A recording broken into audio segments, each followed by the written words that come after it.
დღეს შუადღის საათებში მარნეულის ბაზრის ტერიტორიაზე 71 წლის მამაკაცი გარდაიცვალა.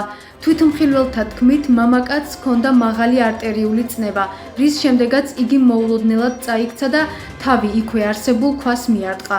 შედეგად კი გარდაიცვალა. შემთხვევის ადგილზე მობილიზებული იყო სასწრაფო დახმარების მანქანა, თუმცა ექიმებმა მამაკაცის გადარჩენა ვერ შეძლეს. არსებული ცნობით, გარდაცვლილი ქალაქ მარნეულში ცხოვრობდა.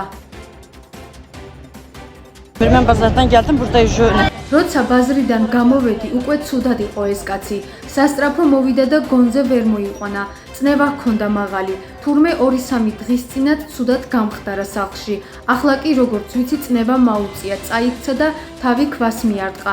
ბიჭებმა წყალი მისცეს, თუმცა უშედეგოდ. ჩემი მეზობელი იყო 71 წლის კაცი. როცა მოვედი, უკვე წაქცეული იყო ეს კაცი.